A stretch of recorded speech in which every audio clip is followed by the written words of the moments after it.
ट्विशा तो चली गई, लेकिन न्याय की दहलीज पर खड़ी एक बेटी को इंसाफ दिलाने के लिए आज देश की सबसे बड़ी अदालत में सुनवाई होने वाली है।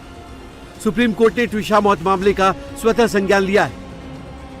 चीफ जस्टिस सूर्यकांत की अगुवाई वाली बेंच इस मामले की सुनवाई करेगी।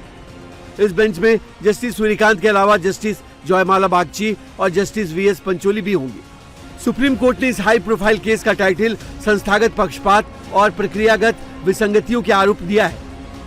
स्वयं माननीय सीजीआई ने इसका संज्ञान लिया, उनका कोटि कोटि धन्यवाद।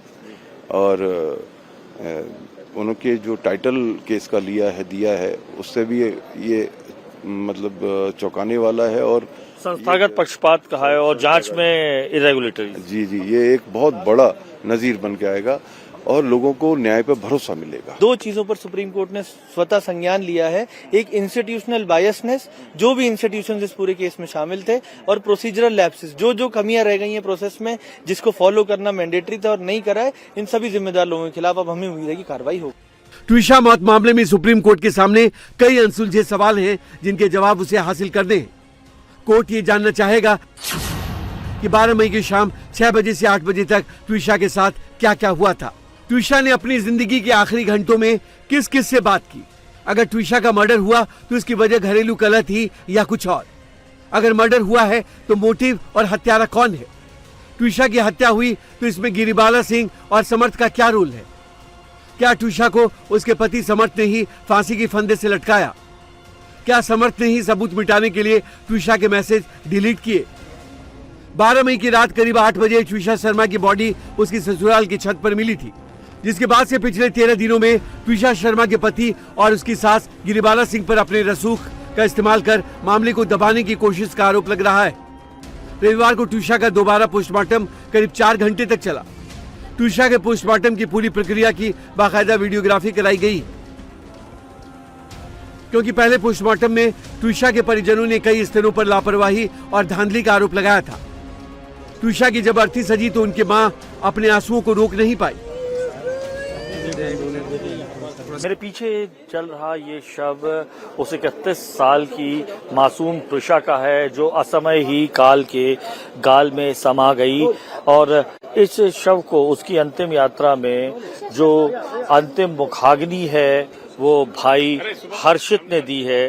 तकरीबन 12 दिनों तक ये शव एम्स की मोर्चरी में रखा रहा सेकेंड पोस्टमार्टम के इंतजार के लिए, जिसके लिए इनके परिजनों ने बेहद मेहनत की ताकि उनकी बच्ची को न्याय मिल सके। ट्विशा के पोस्टमार्टम के बाद एम्स के डॉक्टरों की टीम भोपाल पुलिस के साथ गिरिबाला सिंह के घर भी गई थी। एम्स की टीम ने उस जगह को भी देखा जहां ट्विशा की डेड बॉडी लटकी हुई पाई गई थी। ट्विशा के पति समर्थ सिंह 7 दिनों के लिए पुलिस कस्टडी में है। आज समर्थ की रिमांड का तीसरा दिन है। उससे एसआईटी लगातार पूछताछ कर रही है, लेकिन समर्थ एसआईटी के पूछे सवालों का सही ढंग से जवाब नहीं दे रहा है। 12 मई को शाम 6 बजे से 8 बजे के बीच क्या हुआ था, एसआईटी के सामने समर्थ ने पूरी टाइमलाइन बताई है। समर्थ के मुताबिक 12 मई की शाम करीब 6 बजे ट्विशा शर्मा पार्लर से घर वापस लौटी। 6:30 बजे से 7:30 बजे तक ट्विशा और समर्थ ने घर के सामने मौजूद पार्क में वॉक भी किया। वॉक के बाद दोनों घर लौटे और साथ में खाना खाया।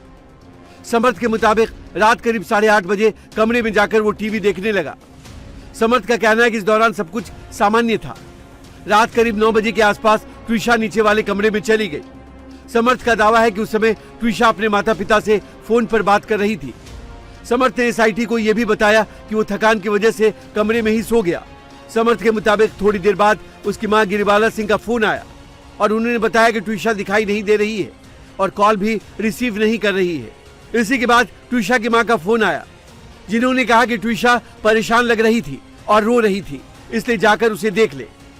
जब गिरिबाला सिंह छत पर पहुंची तो उन्होंने देखा कि ट्विशा एक्सरसाइज में इस्तेमाल होने वाली प्लास्टिक बेल्ट से फांसी पर लटकी हुई थी।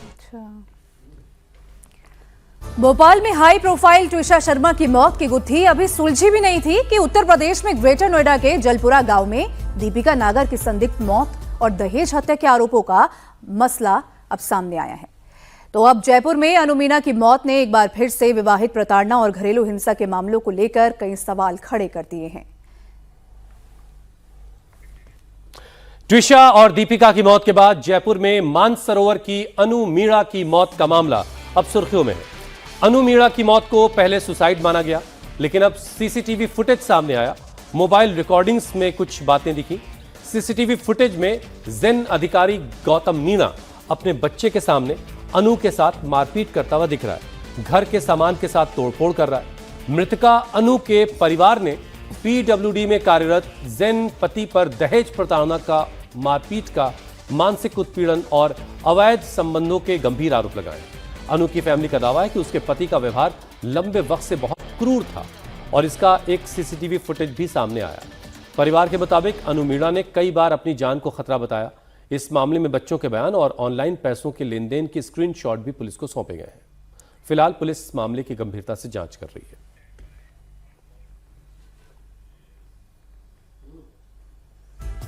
अमेरिका के राष्ट्रपति डोनाल्ड ट्रंप ने एक बार फिर से पीएम मोदी की खुलकर तारीफ की है। अमेरिका की आजादी के 250 साल पूरे होने को लेकर दिल्ली में हुए कार्यक्रम को फोन पर संबोधित करते हुए ट्रंप ने कहा कि पीएम मोदी के बड़े फैन हैं और उनसे बहुत प्यार करते हैं। ऑपरेशन सिंदूर के बाद ट्रंप के बयानों से दोनों देशों के रिश्तों की टेंशन, टैरिफ के बाद बिगड़ा बैलेंस और रूसी तेल को लेकर अमेरिका प्रतिबंधों के बीच ट्रंप की ये टिप्पणी बेहद महत्वपूर्ण मानी जा रही है। इस दौरान ट्रंप ने कहा कि भारत जब भी चाहे अमेरिका और वो खुद साथ खड़े रहेंगे। ट्रंप ने कहा कि भारत उन पर 100% भरोसा भी कर सकता है। दोनों देश एक दूसरे के बेहद करीब आए हैं और भारत जो कुछ भी चाहता है वो सब कुछ मिल सकता है।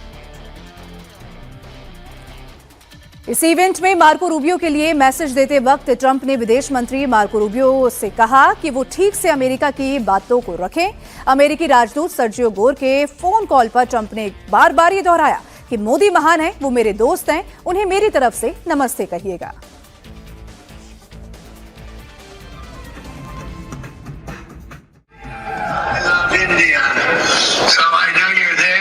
You make a good speech. You have to be representative of our country, Sergio. But I just want to say hello to everybody. I love the Prime Minister. Modi is great. He's my friend. Trump का दोस्ती राग, PM Modi को बताया महान। I'm a big fan of Prime Minister Modi. Trade deal पर मुहर बाकी, Trump ने दिया भारत को भरोसा।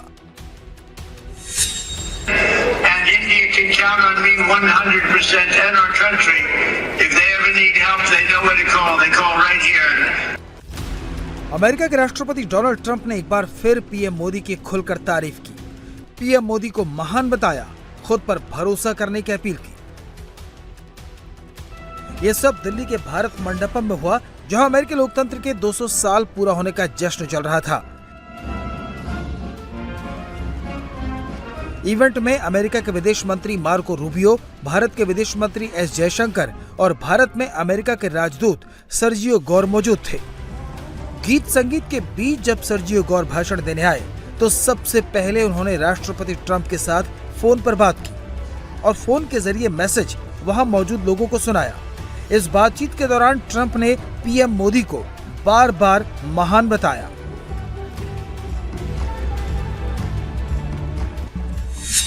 I just got a call from a special guest who's on the line. Can you hear us, Mr. President? I can hear you. I love India.